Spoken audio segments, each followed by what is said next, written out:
তো hello viewers, welcome to another mini blog. আবারও একটা নতুন মিনি ব্লগ নিয়ে চলে এসেছি। আজকে যাচ্ছি সিমলাগড় কালীবাড়িতে পুজো দেওয়ার জন্য।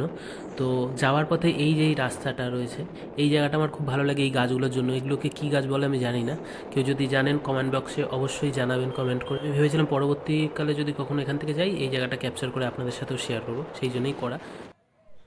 তো ফাইনালি বাড়ি থেকে 25 কিলোমিটারের পথ অতিক্রম করে পৌঁছে গেছি সিমলাগড় কালীবাড়িতে। এই হচ্ছে মন্দিরের বাইরের দিকটা। আর এরকম মন্দিরের বাইরে অসংখ্য দোকান রয়েছে যেখান থেকে আপনারা ডালা কিনে নিতে পারেন। বিভিন্ন দামের রয়েছে, 50 টাকা থেকে শুরু। আমার পুজোর সব সরঞ্জাম কেনা হয়ে গেছে। এবার চলুন মন্দিরের ভেতরটা প্রবেশ করে আপনাদের ভেতর চত্বরটা একবার দেখে দিচ্ছি। এই হচ্ছে মন্দিরের ভেতর প্রাঙ্গণটা। আর এই যে যেই অংশটা দেখছেন এটা হচ্ছে নাট মন্দির এই মন্দিরের। তো সেটাও আপনাদের একবার দেখিয়ে দিলাম। তো চলুন এবার গিয়ে ঝটাফট লাইনে দাঁড়িয়ে পড়তে হবে, নাহলে এই দেখতেই পাচ্ছেন বিশাল লাইন পড়ে গেছিলো। দিনটা ছিল শনিবার, এমনিতে আরও বেশ ভালো ভিড় ছিল। তো আর বেশি দেরি না করে লাইনে দাঁড়িয়ে পড়েছি। আর এই হচ্ছে আমার পুজো দেওয়ার ডালা।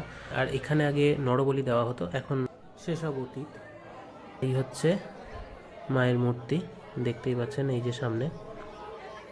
আর আরেকটা জিনিস এখানে লেখাই রয়েছে দেখুন বড় বড় করে, প্রত্যহ সকাল 6টা থেকে 1টা আর বিকেল 4টে থেকে 8:30 অবধি মাকে পুজো দেওয়া যায়। মানে সাধারণ দর্শনার্থী পুজো দিতে পারেন। তো এটা হচ্ছে সময়, তো এটা আপনারা মাথায় রাখবেন পুজো দিতে আসলে। আর এই জায়গাটা হচ্ছে অনেকে মানসিক করলে বা মনের কোনো বাসনা থাকলে এখানে এরকম গিট বেঁধে দেয়। তো আমার পুজো দেওয়া হয়ে গেছে, এবার বাড়ি ফেরার পালা।